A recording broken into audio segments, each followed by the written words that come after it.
Welcome to a football show Thursday edition here live from the Cast Collective Studios in Music Row on Music Row. See, I got through it 2 days in a row, 2 shows in a row, and then I couldn't use the right verbs and prepositions and pronouns. Even when we were doing sound check, I nailed it. Yeah, well, you're a better man than I. This is not a debate. This is not up for debate. He's Zach. I'm Braden. Welcome in.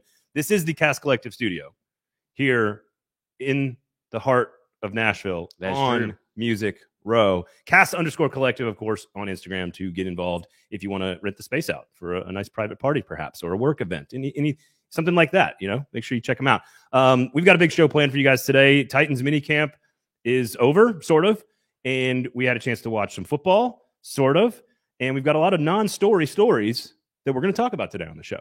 We love a good non-story story, non-issue issues. So that means Jeffrey Simmons and his contract situation. We'll get into that.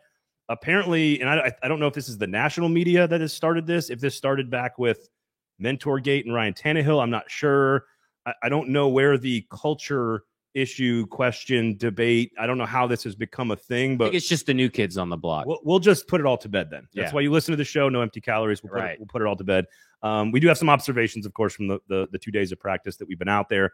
Some quick under the radar Nate Davis talk as well. I love some good Nate Davis talk because, we got the answer to our show on Monday, right? We wondered what his conditioning was going to be, what he looked like. We even got some more details about Nate Davis's 2021 season. I saw some details of Nate. He was wearing the crop top, the midriff, not often sported by a large offensive lineman. Felt very comfortable in his new bod. Yeah, new bod. he's hot bod, new bod. He's feeling good, Nate Davis. So, again, what do people need to do if they want to get involved in the show, Zach? Head over to the 440 Sports YouTube page. Get into the comments. We're here all the time. Subscribe. Do notifications. Do all the stuff. Share it to everybody. Everybody in your life needs to know that this show is the best live show in Nashville. That's a bold statement, and I agree with you on it. F-Words Pod, of course, not a live show, but one of the best podcasts in the network. True. You and Lebowski had many F-words. Many F-words. This week on the show. Make sure you check that out. All the other great shows, of course, across the 440 Sports Network, the Gold Standard, Club and Country, Fringe Element, Lamestream Sports, you name it. We got you covered here in Nashville with all different types of sports. And, of course, our title sponsor. How can we forget? The Kingston Group. BuildKG.com is the website. Thanks for promoting and supporting us. So if you guys need any work done on your house, make sure you just go to the website, BuildKG.com. It's not very difficult to remember. Nope. Have a conversation with them. They are a nose-to-tail, fully integrated organization. You don't need... You know how many people I know in this town that have signed up with independent contractors and been, screwed over? Probably a lot, because that's what... No offense to the contracting business, but independent contractors do tend to skirt some rules. Let's broad brush the entire industry. Yeah. This is the whole point of using the Kingston Group is you avoid all of that drama. They have everything in-house. Yeah. Design team, everything. So anything you want to do with your house, Kingston Group, BuildKG.com. Let's do it. Let's do it. All right. So we're going to do Simmons later. We're going to do culture, issue later. We're going to do some Nate Davis bod talk. But, I saw on your Twitter feed a couple of clips from at least 3 different players, and we got a 4th player. But there were 4 players that I want to talk about because you were able to talk to Amani Hooker, which now you were the only one to talk to Amani Hooker, correct? Ben Arthur of the Tennessean came up right behind me, but he was kind of by himself. So this is furthering my narrative that for whatever reason, the media at large hates Amani Hooker. Don't know why. That's a narrative? You got to remember when he went up, PK said, you could tell that nobody's here because they sent out Amani Hooker. Oh, man. So you and Ben Arthur. He's got to stay on brand. Yeah. But he had some interesting words in your video, and it kind of echoes what we've been kind of talking about. Yep. What did he say? So this is why I wanted to ask him, because you and I have talked about this. We've sort of been not really dancing around it, but just sort of we're very bullish on the defense. We're very bullish on the secondary. And as I've watched the secondary over the course of the last 2 days and 3 weeks, you said it, I think 2 weeks ago. I said it on the last episode. I think this is the best secondary the Titans may ever have. From a talent, depth, versatility standpoint, some pieces have to fall into place for that to be true. I would say it's at least on paper, in theory, the best since probably the Samari Roll days, and probably the best since it was the 13-3 is Cortland Finnegan, Jason McCourty, and Michael Griffin. Pretty good. Although I don't think Michael Griffin's an extremely great player. He's no Parrish Cox. Okay, let's just be honest about this. So I said I wanted to ask somebody who's been here a few years. I said, is this the best group of guys secondary players from a versatility, depth, talent standpoint that you've ever been around? And he basically said yes. He said this is the best group of guys we've ever had from a talent Exact perspective. words. Yeah, I mean, that's pretty. It's pretty big. And so, and he followed that up by saying, yes, all of that matters, but what's up here matters. And he points to his head, and he's like, this is where some guy like Theo Jackson, Roger McCreary, I think they have all the physical skills to be one of the best secondaries in Titans history. Mentally, they're going to have to come along quickly. But if you look at Farley, Fulton, McCreary, Molden, Hooker, Byard, Jackson, it's a pretty damn good group. Don't forget Buster Screen. And Buster Screen's just sort of like an afterthought. Yeah. But like, shouldn't be. So yeah, I mean, he may be in the role of like what Greg Maben was. He kind of just fills in here and there. But you're talking about a guy that in a pinch played well for this team last year and has a history of being okay. I wouldn't say he's been fantastic everywhere he's been. He came from the Cleveland Browns, I believe, as last stop. But you're talking about, and he played for the Jets, I think, before that.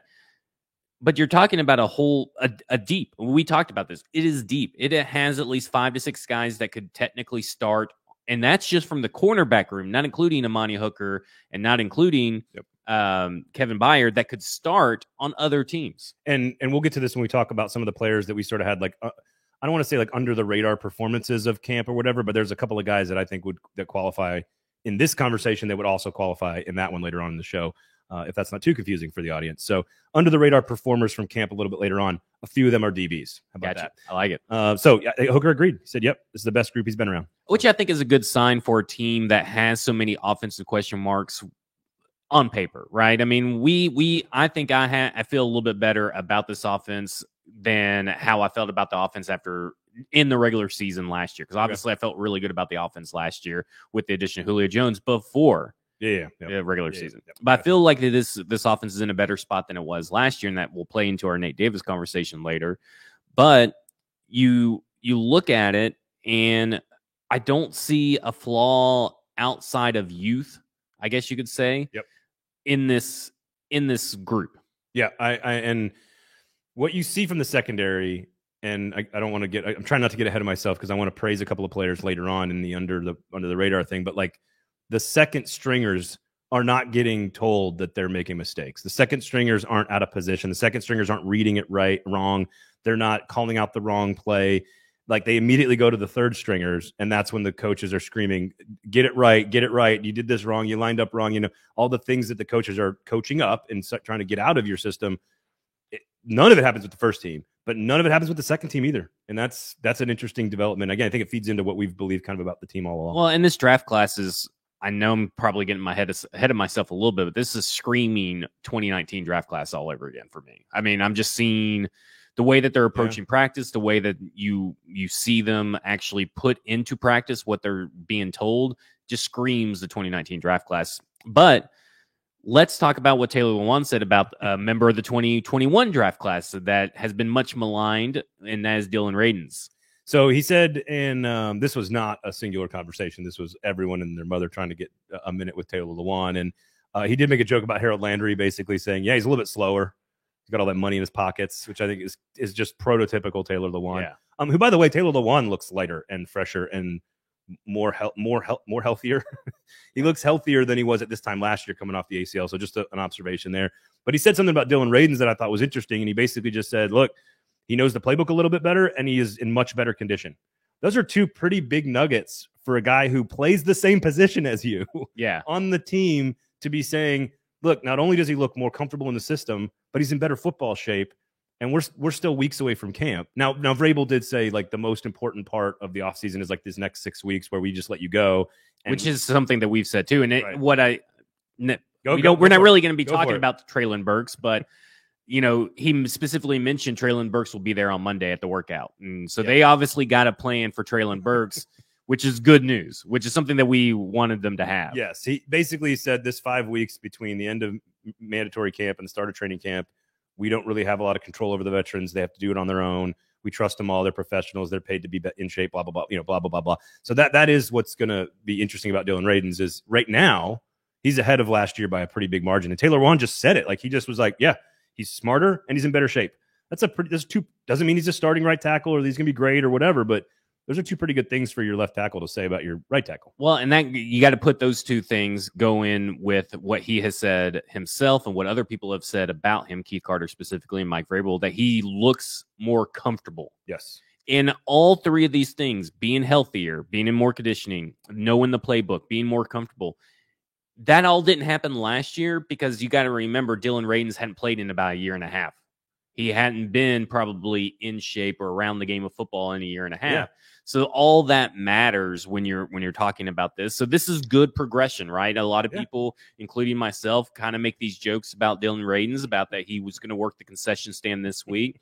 I know that he apparently doesn't have the correct demeanor on the sidelines. He likes to hog the fans or the heaters during games and stuff. So this is all good news for a guy that seemingly almost the whole, I'd say, at least 60% of the fan base has completely written off as a bust after his first year. Well, and we talked about this, I think, on our very first show over a month ago, where we said, if you were to write off players after the first practice, camp, month, even week of the season, like Nate Davis wouldn't be considered a great player. Like right. it takes time for guys to become professional athletes.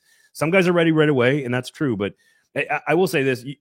It's hard to put your finger on what makes Dylan Radins look better right now, but if you just watch him, he looks better. And I think that is comfort, knowledge, and shape. He looks like he's in a little better shape. Again, I'm not measuring his body fat or whatever. So. Well, I think that if he was a third round pick, there probably have been a little bit more leeway. I always find it interesting that there's some great divide between a second and third round pick.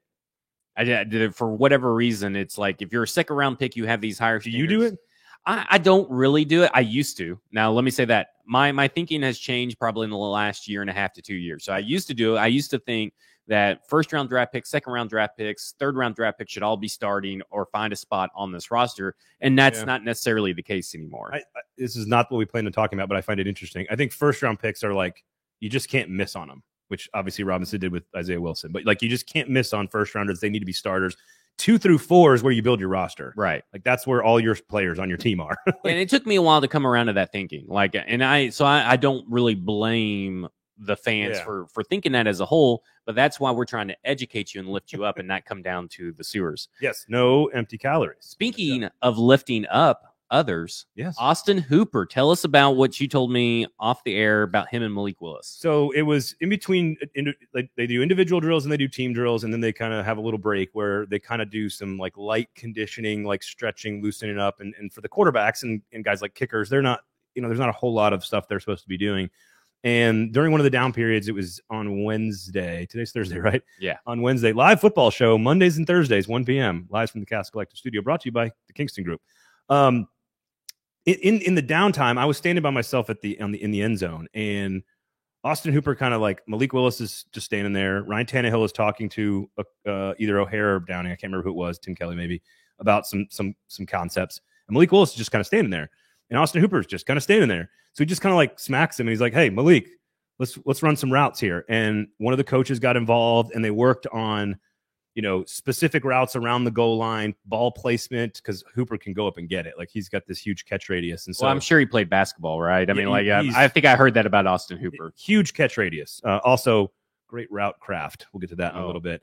But every single place you could think about I don't know how much I'm allowed to say. Think about how tight ends score football. Yeah. Football. Every way that a tight end could score in a short yardage goal line situation. So inside the 5-yard line. They were working. He just like pulled Malik aside and was like, "Hey, let's throw some balls." And he worked on where he wanted the football. I want it up here on this route. I want it over here on this route. Like make sure you're down here on this route. And Willis and him just worked for about 5 minutes when no one else was doing anything else. And so I walked up to him after the practice. I said, "What? You're new here. But you're a veteran in the NFL. Give me the line of thinking on how you approach all of this." And he basically just said, "Look, I am not fully I don't know the system yet. I need it to be second nature, so I'm still learning. But in that same process, I know he's a rookie. I'm a veteran. If there's a chance that there's an arm free, we should be working on routes," which doesn't speak great of Treylon Burks. But Austin Hooper, to me, and I think you've said this from the beginning, this is Danico Autry on the offense. Yeah. I didn't say that, but I'll take credit for it. Okay. But I'll take credit for it. I absolutely said it. Then don't check the tape. Then I apologize for whoever did, and I didn't mean to absorb it into my brain through osmosis, but it does remind me of that type of veteran presence who stabilizes and leads by example. And all of a sudden, Malik Willis is throwing better, over the top lob passes to the tight end or whatever. And so which matters for him. Cool to watch because for a guy with all the arm talent in the world, sometimes those are the toughest. He probably wasn't asked a lot to make those throws because he'd already scored or he's running it in, right? There's not from the 5-yard line, you need to drop it in over a defensive end and a linebacker and a safety, but you have a 3-foot window to get it to Austin Hooper's hands above. I've seen him make like 1 or 2 of those throws, but again, when you're talking about something or an athlete in an offense like a Malik Willis was in, a quarterback like he was in that Liberty offense, he's either scoring from 50 yards out or he's running it in that zone. And so it doesn't seem like a lot for that to happen. That seems like I feel like that's a huge thing. I think to me, I'm looking at this and I'm thinking, okay, so everybody, the big thing on Tuesday was people saying that Logan Woodside is stealing, by the way, valuable reps from Malik Willis. And we have seen what Logan Woodside is because he played in the AAF or the AFL or wherever he came from. And he is stealing reps from Malik Willis. And then I look at this. Well, here's reps that Logan Woodside's not stealing. And these kind of reps. The number 1 tight end. Yeah, and these kind of reps are pretty valuable because it goes back to the 33rd team. I don't know if you follow them on Twitter, but they had an interview surrounding Malik Willis. I believe it was Greg Cosell and Brian Schottenheimer and another coach. I can't remember. It may have been Brian Billick. But they were all talking, and they were talking specifically about Malik Willis. And I've shared this clip, I think, 3 times on my Twitter because I love it.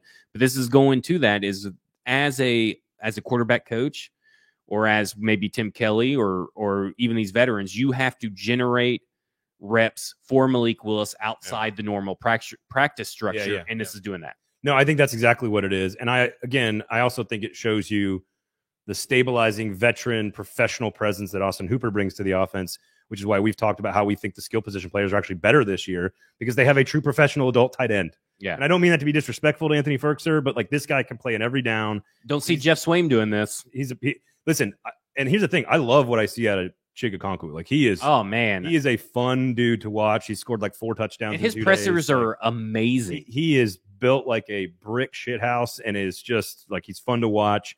Again, we can't give specifics here, but I think Titans fans should be very excited about how the tight ends are all going to be used together in their offense. That's as much as I can say, but that is one of the things out of all of minicamp and OTAs.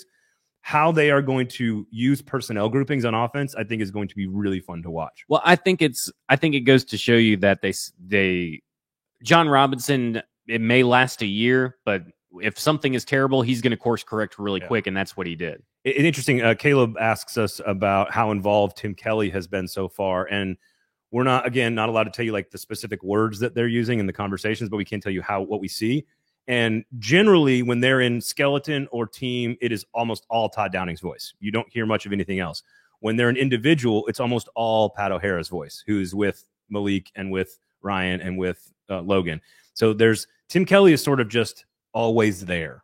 He seems like he has some things to say. Isn't that how Jim Schwartz was too? Because I wonder if they're ever going to make Tim Kelly available for press. And I don't think they will because they never made Jim Schwartz available. They don't have to. Yeah, maybe not. Like Todd Downing's voice is the voice of the offense, in particular when they're running in team drills or skeleton drills. But Kelly is always involved in everything. Right. So Pat O'Hare takes the lead in individual. Todd Downing takes the lead in team. But Tim Kelly is sort of right by their side the entire way. Do you find that Todd Downing is more comfortable as offensive coordinator this year from what you've seen? Or is he just, as far as maybe more vocal, more organized? He's not. See, I think he's actually more vocal last year, but my memory is from camp. So I don't. Gotcha. Camp, I assume, is probably a little bit more intense, trying to weed out who you're going to actually keep and cut.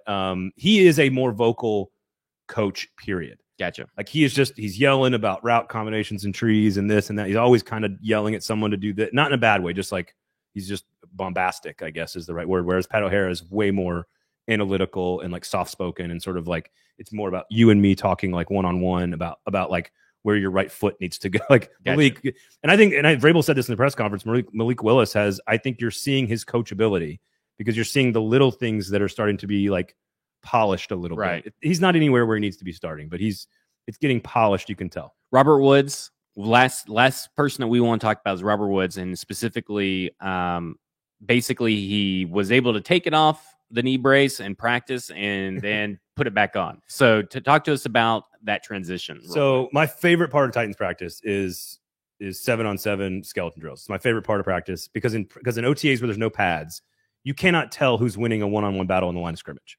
Right. But when you see a corner locked up in man coverage on a wide receiver and there's a route that's being run specifically, you can tell who's in the right position and who's winning that battle. Like, that's why I love watching that so much. So the reason I say that is that we're standing in the end zone, and it was Austin Stanley and I standing in the end zone, and Robert Woods goes up on a back of the end zone sort of higher pass. He catches it, comes down on the reconstructed knee.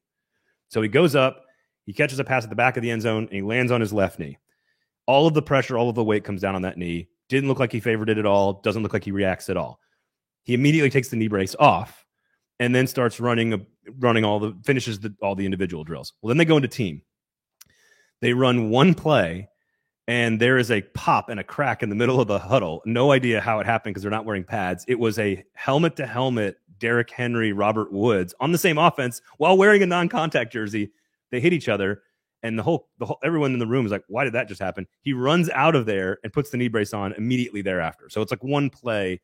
Basically, what I saw was a guy confident in his knee, but doesn't need to be getting into trouble with contact in the middle of June.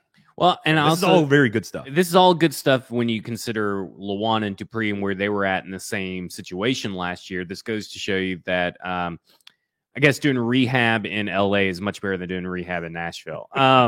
Or maybe 192 pounds is easier. And, I don't know. But I think that's a good sign that you're seeing him being way.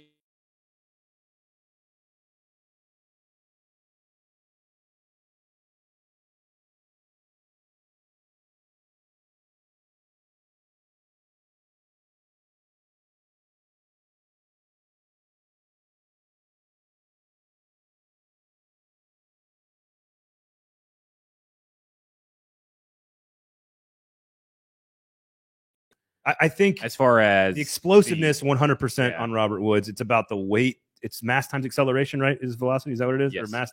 So to me, it's like the weight plus the torque equals the strain. Gotcha. And that's why I could see Bud Dupree having the most, like, I really need to explode through a 300-pounder. And also I'm 250 or whatever. Whereas Woods is putting a lot less weight on his knee, but a lot more torque. I don't know. Again, I don't know if these are the right physics terms or not. I'm not a doctor or a physics person. So either way, the fact that he took his knee brace off immediately after landing on it and then finished the drill without the knee brace, I think is a pretty good sign. Well, so you want to talk about Big Jeff? Well, I'll set you up for this. So Big Jeff is not at practice either of the 2 days, but he's there and he answers questions. I just want to know what your reaction to is the entire conversation, because we started on Monday by saying this isn't really a story. There's no real contract dispute. That was basically all that they wanted to talk about. How do you view what took place over the last few days with Jeffrey Simmons, the Titans, Mike Vrabel, John Robinson, and the contract?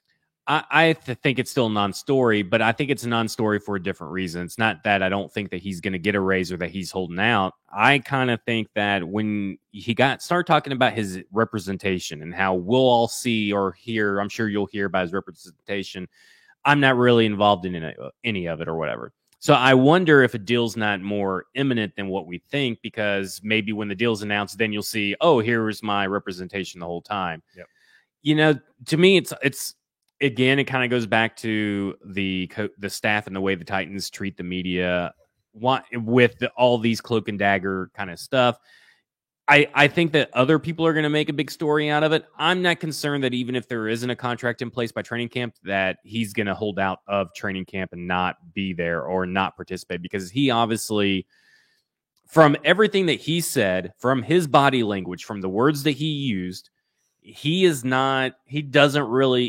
that he'll get taken care of. He wants to play football. He has a team that does it. He's not involved. This is the opposite of A.J. Brown for me, right? Yeah, 2019 draftees. And to me, I'm looking at this thinking, wow, he's got the Cooper Kupp approach, right? Like, just take care of me. We'll handle it. But he's less involved because it sounds like he just they work for me. But again, I'll be informed when I need to be informed, and I don't have anything to be informed of right now. And I am following the plan of the Titans. And then you have Vrabel echoing the same thing, and Vrabel saying, I don't choose who practices and plays based on their contract situation. That's out of my thing. What I'm saying is that might be a bit disingenuous. What I'm saying is to get to that point was very rarely in contract negotiations where there's a holdout or even a hold in. Do you see both sides on the same page and carrying the same message? It's not contentious. It's not contentious. Yeah. No animosity between the two sides, because even when TJ Watt did a hold in, it was a public, vocal, I'm not coming to practice. It carried all the way till September 8th. That's when he came back and actually participated in practice. And even Keith Butler was talking about it. He said at the time, he goes, I understand this is May, this is June, this is, now they were in July. And actually he said these words in August. I understand you want to get paid. There's no sense in you being here from a player's perspective. And I think that Jeffrey Simmons is different in that he wants to be on the field. Whether he had to be on the field, I don't think is a big deal. And I guess it's a little odd that he wasn't on the field. But again, it's 2 days of practices. Like, of all the players on the team that don't need to, that the risk reward of practicing in 110-degree heat index in June, the risk reward for Jeffrey Simmons is basically nothing for me. Like, I don't see any value in what they do along the line of scrimmage if you sort of trust him to be in football shape coming into camp. Like, I just don't. There's no value to me in what they needed him to do, especially since he's already in the best shape of his life. Right. So to me, this is like, I think all the things are true here, and it's all the most obvious stuff. Right. Like, he wants to get paid, Titans want to pay him. There's no reason to practice him, so the Titans didn't practice him. Vrabel and Simmons don't have really anything to do with the contract negotiation, honestly. Like, they'll get told about it. They'll be asked, like, privately, is this the right thing we should do? Do we want this player? Hey, is this the right number for you, Jeff? Like, do you want that? Like, they'll be asked eventually, but like, really, they don't have anything to do with the actual negotiation. It's John Robinson and Jeffrey Simmons representation. So I don't like, to me, it's one of those things where I think we're digging and trying to pull back the curtain on all this stuff. And there's like, the thing that's in front of the curtain is behind the curtain. It's just a guy that deserves to get paid. The team wants to pay him. And they're just sort of like saying the things. And we can kind of segue this into the culture thing, but haven't we learned by now that what they say you can take at face value? Pretty much. I mean, I can't think of a time that they've truly have lied to anybody with the, and I think that's the thing, is that everybody's looking or that Cunningham thing was kind of like he was avoiding it, but it wasn't like a lot. It wasn't. I don't think that was a big deal in the big scheme of things. I rarely remember that he walked out of a press conference cussing, but I guess the thing is that when they say that this was the plan, and he says this was the plan, it was the plan. No, I totally agree. When you hold in, like, do you bring like a sleeping bag and jammies and like some popcorn? Like a lock-in? That's what I think of when you say like hold in. I just think of if it's a hold in, I think above a church. I think it's the world's or the league's worst hold in, like that I have ever seen. Because I just don't think that there's any animosity. To me, holdouts and hold-ins need a little bit of butting of the heads from the two sides, right? Yeah. I get in the essence, it's by definition a hold-in because he's inside and he's technically maybe holding out. But I just feel like if it's going to happen, it's going to happen. I, at this point, think that Simmons' extension is more likely than them signing a free agent wide receiver. What about a Derrick Henry extension?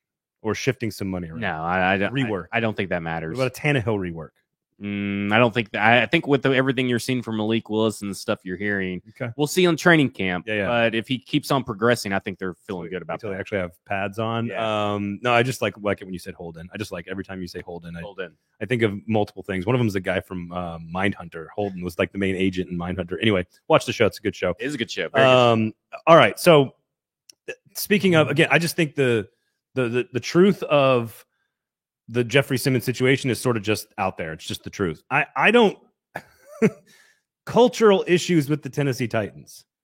I am trying, like, I don't know if this starts with Mentorgate and the national media sort of thinking that there's disagreement between the two quarterbacks in the quarterback room. I don't know where a cultural question about the Tennessee Titans has come from?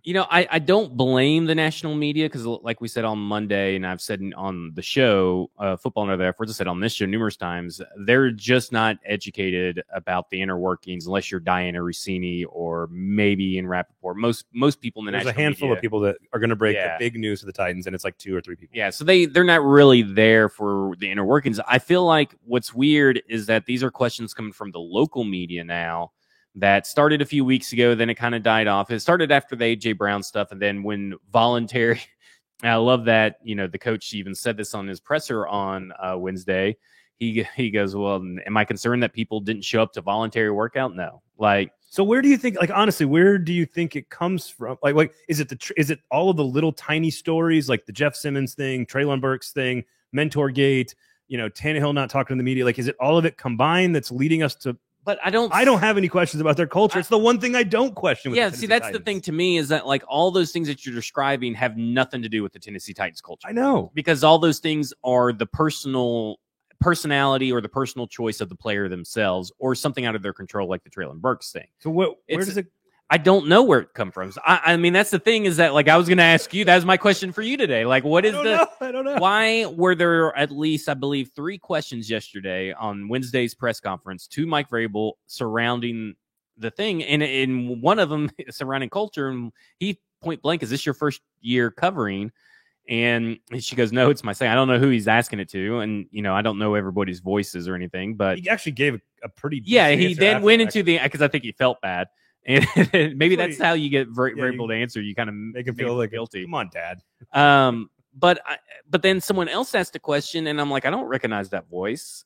And I don't think it has anything to do with the people asking the question. Well, do you think it's what I'm asking is I wonder if it's not because of people that are new to covering the Tennessee Titans, and I don't know who they are, and I don't really matter. I just wonder if that plays into it. I know most of the people that ask those questions. I don't think they're first year people. What I think it is, and this is my guess, because this is what we're doing here, because we have no freaking clue why people are questioning the culture. Here's I think there is a national media that has trickle down effect into our Twitter brains about issues with the team, fabricated, small, real, or otherwise. It just feels like this slow drip of tiny little stories that feel like, why isn't Treylon Burks practicing?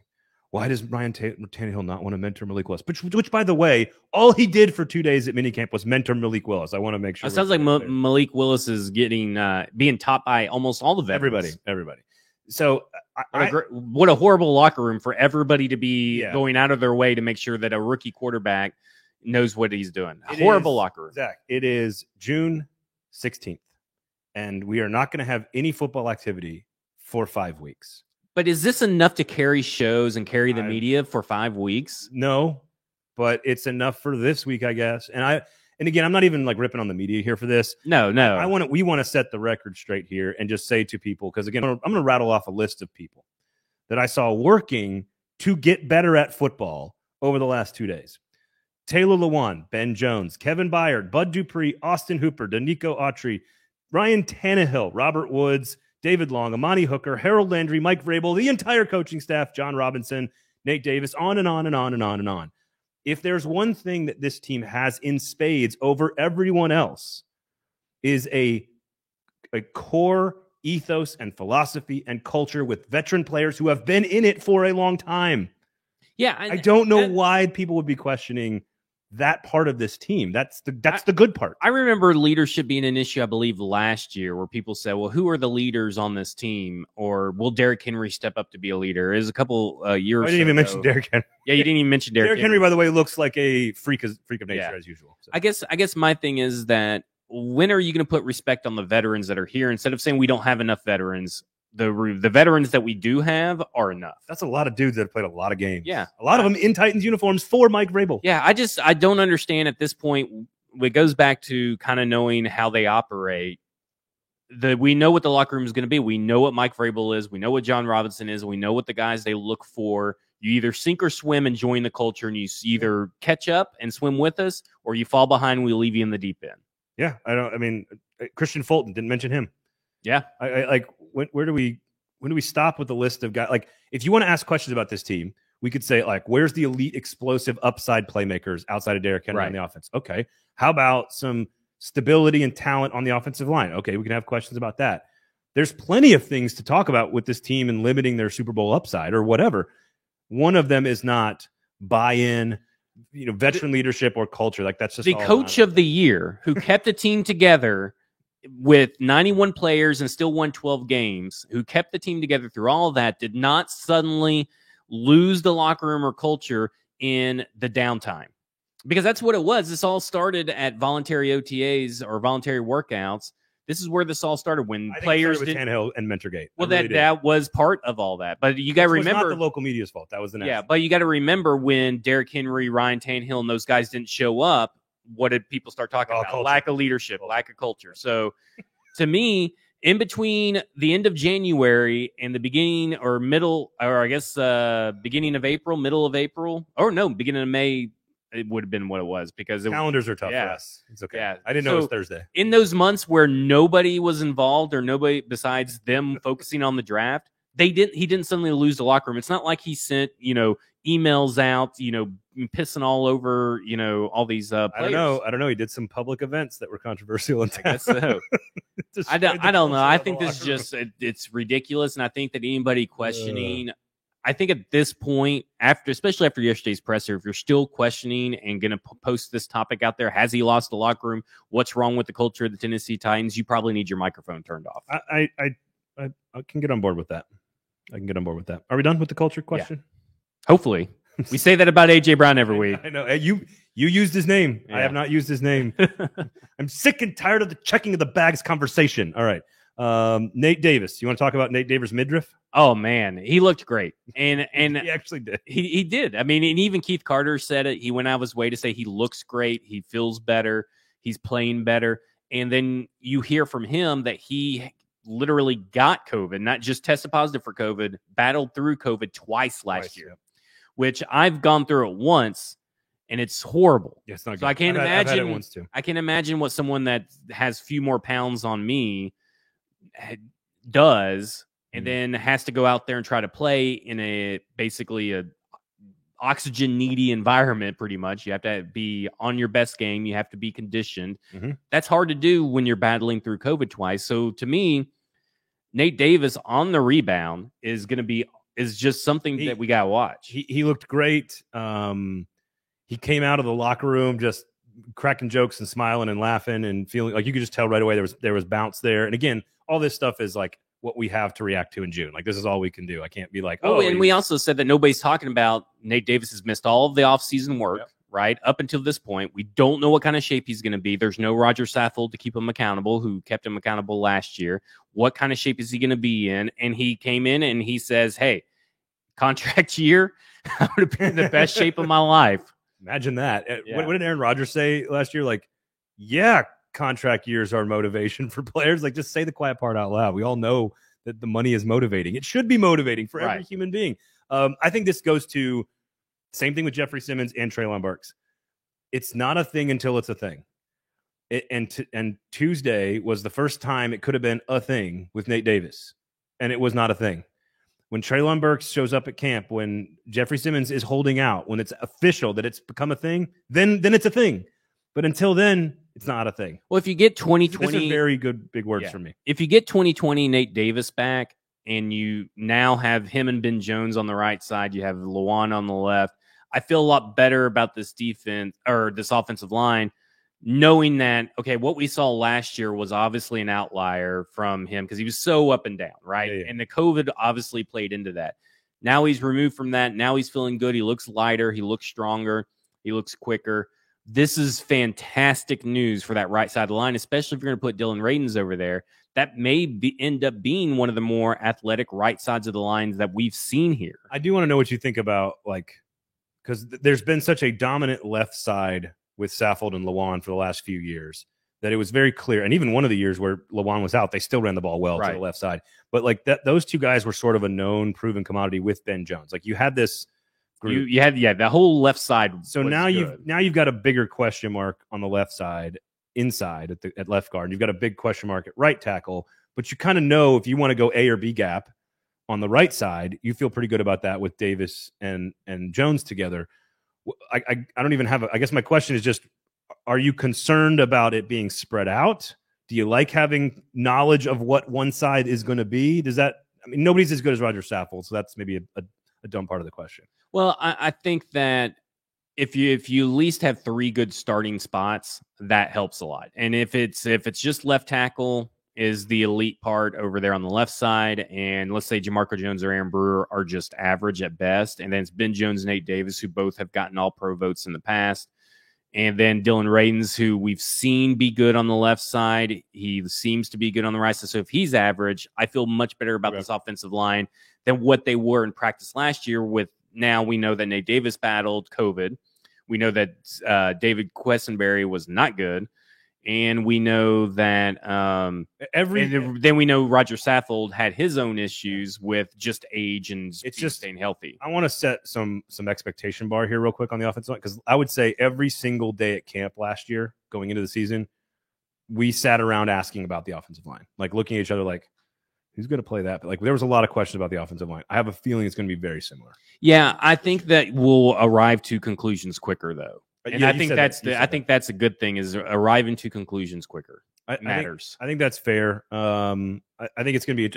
You got to remember, Nate Davis missed a lot of last year with that offseason, and he also missed a lot of the 2019. So you can see where health is a major part. Him going through training camp seems to matter the most of any player on the offensive line. I do think a really, really healthy, strong, best of his abilities, earning money for a new contract, Nate Davis, is going to give Radins and the left guard a better chance to succeed. And by the way, I know it's just OTAs, and I just got done saying you can't really learn a whole lot about the trenches, but Jamarco Jones does not feel like a starting piece. Just that's what I figured. I figure it's Aaron Brewer's job to lose, even though they won't say that. But it scares me like Dennis Kelly starting a right tackle scared me, in that can he make it for all 17 games plus playoffs at his size?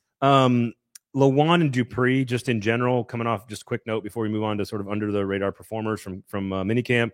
I do think Lewan and Dupree look different at this stage this year than they did last year. They look far more comfortable, athletic, and fluid, kind of back to themselves. There's no favoring, there's no braces, there's no nothing. So 2 guys coming off ACLs, I think I think it's fair to say that they're both back to 1,000%. Whereas even with Farley and with Woods, there's still some like, where are we in this process? So that's worth pointing out, because again, we haven't talked about Derrick Henry. I'm not sure what there's to say about Derrick Henry. He looked like even better. New haircut. I don't know. Like, I don't know what you want me to say about Derrick Henry. He's Derrick Henry. So yeah, I mean, it just he looks like he's in the best shape of his life, which is weird to say for someone who's always looked like he's in the best shape of his life. Every day of his entire life, he's looked like that. And we know his full workout regimen. We know what days he works out, what days he doesn't, where he goes when he's on his off days, thanks to Intrepid Reporting. Fearless report. All right, so we'll touch on the World Cup announcement that's actually coming up today, as it pertains to the Titan Stadium and how that's a factor in all of this. So if we get the World Cup, we'll try to tell you why. If we don't, we'll try to tell you why, because again, it's going to happen here in a couple of hours at 4 p.m.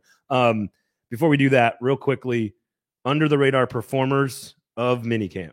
I'm going with Josh Malone and Reggie Roberson, and Roberson was mentioned a lot by the special teams, and we're going to get into a big special teams topic that I think we haven't talked about it a lot. We don't, and so I'm kind of, after hearing the special teams coach Craig Ackerman's presser, we got a lot of information, and we touched on it. Me and Lebowski, I was just kind of informing him of what was said on our football podcast, Football and Other F Words. I was about to say a football show. A lot of footballs in there. But I think that what you're hearing about Roberson, being in the specialists and maybe possibly in the, I believe he's the punt returner, is where he was at. I think that's important, because when you're with those back end wide receivers, especially like Josh Malone and Reggie Roberson, you have to continue to stand out, and you have to find a way on special teams. I don't know if Josh Malone is doing anything on special teams, but he seems to be a guy that is talked about at least once. When you guys are out there, you hear something about Josh Malone. Yeah, the coaching staff talks a lot about him. You have to be, and this is why I liked Chester Rogers last year, was not because I thought he was going to be a great receiver, but because I thought he was the best punt returner. Right. Cam Batson was the guy, but like Rodgers was always number 2, and that's why I thought he was maybe ahead of a Marcus Johnson or something like that. So I think it'll be interesting to see how they use some of those skill guys. The point is you have to be able to do it all. Right. Racey McMath, by the way, pretty good special teams player coming down on coverage. So there's guys that, like, if you're going to use them for 60 or 70 snaps in a season, it's a lot easier for them to keep you on the roster. Whereas if you contribute nothing on special teams, it's easy for them to put you on the practice squad. It's also easier if you are going to carve out a special teams role to have both gunner ability, coverage ability, and return ability. Because right now I'm looking at Racey McMath. Okay, well, he's a good gunner. What else can he do to carve out? Because he's not a very good wide receiver. And he don't hear anything about Racey McMath. Maybe nobody's asking the right questions, but nobody's going out of their way on the coaching staff to talk about him like they're talking about these two guys, Josh Malone and Reggie Roberson. But everybody's going out of their way to talk about Des Fitzpatrick. So I think there's reasons for all of that, which is good. I think all those observations are accurate. I think Des Fitzpatrick is because he's a higher draft pick and looks better, so much better this year than last year. I still don't know if it's good enough, so I want to be clear on that. Right. I said on football and other F words, I really am kind of rooting against him because I don't like saying I'm wrong. He is. How long have you been married? No, it's, he is not. When they all do the same drill, like one after another, like you can tell he's the one who's lacking in like the physical traits. Racey McMath or Des Fitzpatrick? Des Fitzpatrick. But like Kyle Phillips' first 4 steps are better than everybody's. His first 4 steps, like he covers the first 8 or 10 yards, probably better than everybody. And that includes Robert Woods. And Des is like the worst at covering those 8 or 10 yards. But he looks better than he did last year. So again, I'm trying to offer perspective here. I think that's the reason because he's a high draft pick and you think, okay, they traded up 4th round, whatever. That's why we're paying it. And he looks better. He's changed his body. I think that's why you ask about him. Josh Malone, I think, is because of the Tennessee thing.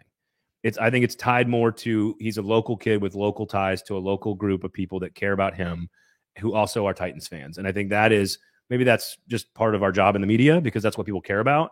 But also, did you know that Theo Jackson is from Nashville? Yes, I did. Was it Overton? I don't know. I don't remember. Yeah, I think it is Overton. So I think some of that is also Josh Malone had a hell of a catch in team drills. Seems like he's making almost a lot of catches like that. He's a good player. Like I think he's a solid player. I think that there is a battle between Racey, Josh Malone, Des Fitzpatrick for sort of that true outside 4, 5, and 6 receiver. Whereas they're gonna have a different battle, which is the battle we've talked about: Kyle Phillips, Brandon Lewis, and Mason Kinsey in the slot. So I think there's sort of these different battles on the wide receiver core. I think you'll start seeing people separate themselves once pads are on. I think that's where you're going to see is Josh Malone still explosive? Is Kyle Phillips still moving as well? Is all these things when you can chuck Kyle Phillips off the line. Can he still cover that ground? There you go. I think that's the question. So I think that's a good one. I have a couple of them here. I'm going to start with defense. Both Jacksons. I think Chris Jackson is far more comfortable in his role. Oh, wow. I think he's getting a lot more reps than like when they're not starting 2 guys, it's Chris Jackson's out there. He just looks very comfortable and ready to go. I think Theo Jackson is also quick off the bench to go into when they start rotating guys. He's very quickly into the role, getting a lot of reps with the first and second team. So I think both Jacksons had good camps and have shown the coaching staff that they're trusted, that they can be trusted. Again, I cannot remember in 2 days of Chris Jackson being told he did anything wrong. Like, and there's a lot of guys in the secondary that they're coaching up right now pretty hard. I don't remember anything with Chris Jackson, so I'll give him that. A guy that never gets talked about, and that's partly our fault, and everybody, like, I think Dontrell Hilliard's a pretty nice player. Yeah, I like him. He is always number 1 in the. This is why I would put Nick Westbrook-Akine in the same group too. Like, you are a veteran who's been in the league, who understands how to be a professional, how to show up in camp in shape, how to run every drill right. Hilliard can do a little bit of everything. He can catch passes. He's between the tackles. They can run him out of gun. They can run him I formation, outside zone. They can do everything with him. He's a nice player. I think him and Nick Westbrook-Akine were also pretty solid, like dependable. I think they have roster spots that are all locked up, like period. Yeah, I think it's kind of funny that people would even think, and there have been people, so I'm not saying that you said this, that don't think Hilliard's going to make it on the roster. I think he's as good as the lock as you get. I think it's Henry, Hilliard, Haskins. That's it. Yeah. Then you're done. And they have kept 4 or 5 running backs before. And I'm not counting a fullback. Right. I'm not either. But they have kept 4 or 5 running backs, not including fullbacks, before on a roster. Can they do that on this roster with maybe keeping 3 quarterbacks? Maybe not. but I could see them at least keeping 4 because we'll What is get the it. We'll argument? talk about the special teams because we'll talk about this Trey Yeah. Cannon thing, which I think is utterly ridiculous, and they're blowing smoke up our ass. What We'll is talk about that on Monday. what is smoke coming up your ass on Monday? Yeah. what tune in, folks, 1 p.m. What is your now? I just completely the smoke in my ass distracted me from That's what smoking ass does. It's a distracting thing. Up your ass. Talking about keeping running backs on the roster or something along those Yeah. lines. I can't even remember what I was going to ask you, but I think that there's a good chance to keep 4 plus a fullback because I'm with you. It's hard for me to. I mean, how is Torrey Carter doing? He's fine. just there? He's just there. I think he's a solid player, and I think he does what he's supposed to do really well. I think that he's like one of those fan favorite players. I think it's funny how they love fullbacks. One of my favorite under the radar performers, and I'll wrap up with Chigakonku. I think is he under the radar though? Maybe not. He does a lot of the things you might ask an H-back or a fullback to do. Gotcha. They could do that with him if they want him, just like they did with Jonnu. I mean, you're looking at. Bingo. I think you're looking at a better Jonnu. Bingo. I don't know something about him. I don't know if it's his personality and his combined with what he's already doing. He's not as in explosive. Camp, but I feel like right now, I think that you're looking at a more year one pro ready version of Jonnu Smith. Like I think you're getting 2020 Jonnu Smith which was his 3rd year in almost rookie Chigakonku. The stats may not be there just because Austin Hooper's been number 1, but everything that you use Jonnu for that year, they put him at halfback. They did screens to him. He does not look like a rookie. Yeah, he doesn't look like a rookie, and he doesn't talk like a rookie. He doesn't carry himself like a rookie. He's not built like a rookie. He's going tight end university. I don't think that is that Kittle's place here in town or whatever. Yeah. I don't think he is as explosive, electrifying in the open field yak as Jonnu Smith. I think Jonnu Smith was pretty rare size, speed after the catch kind of guy. But I think you're right that he's further along in his refinement as a player. And if you see him used a lot in a lot of different formations and a lot of different roles, don't be surprised. I just got, and we're speaking of Chigakonku, I just got tagged in a tweet from the Boys and Girls Club of Middle Tennessee about support Chigakonku on mightycause.com. How do they know? Are they listening to the show? I don't know. It wasn't just now. It was earlier. I remember what I was going to ask. He's raised $38,880. There you go, Chig. Why, hypothetically, why would they keep Logan Woodside? I think it's going to be based on if you are in a game and you need to start a player that knows your offense, that could probably limit the mistakes, then you're probably going to go with Logan Woodside. I think I don't see... Is that a value, though, taking a spot away from another player? I think it depends. I mean, we've seen... I mean, yes and no, because Ryan Tannehill... I don't know. He doesn't miss a lot of games. I guess what I need to look at is when it's all said and done, look at where the other positions are at, because it seems like while we do have a lot of depth, we have a lot of. I feel like the 53 is already set. Like for me, I think it's close. I think the question is an extra offensive lineman. Yeah, I don't think there's an extra offensive lineman that you keep, and I don't think there's an extra wide receiver you necessarily have to keep. Okay. It's unusual to keep the 3 QBs. I think it's a special circumstance. That doesn't mean that they're all 3 going to be active, but I do think, obviously, if you put Logan Woodside down there, who's going to become calling is probably one of these other teams that need someone that who picks them up, someone like Jacksonville, or who picks them up, someone like Houston, where they're in. One of your rivals is bound to pick them up. One of the things, and you can't make roster decision on what other teams are going to do. Right. But if, let's say that you're playing against the Houston Texans, Ryan Tannehill goes down, are you going to want Malik Willis against Lovie Smith defense, or are you going to want Logan Woodside in there, who at least will minimize the mistakes? If Malik Willis is good enough to start next year, I'd like it to be Malik Willis. I'd like him to be good enough for it to be Malik Willis. And if he ends up being it, he ends up being it. But I don't think there's any pressure on them until training camp happens. I think right now you would have to say they're keeping 3 quarterbacks. Now training camp can change everything. The other, and this is just an observation I have, because I wrote down Dylan Cole's name, but I don't know where he fits into their plans in camp, for example. But they do not have a lot of middle linebacker depth. Yeah, he's a special teams guy. Yeah, there's not a lot. But he's also a guy that can kind of reminds me a little bit of like David Long, in that when he had the chance to play, he was everywhere. He was kind of first in, because we didn't see any Monty Rice, and Nick Dzumnar is not on this team anymore, right? I don't think so. Well, so Chance Campbell, your guy. Yeah. What's interesting about him is he's like never in the wrong. This is going to sound so cliche. He's never in the wrong spot. He is always in the right position with the right hand placement and the right thing. And when he's in that, when that positioning can win him a play, he wins. Yeah. He wins every time. The issue is when it's like, I'm a running back and I'm gonna do a flat route and I'm just gonna out athlete you into the flats. That's where positioning can't win you the play. You need to be able to be athletic enough, and he sometimes struggles. He's sometimes struggled with that.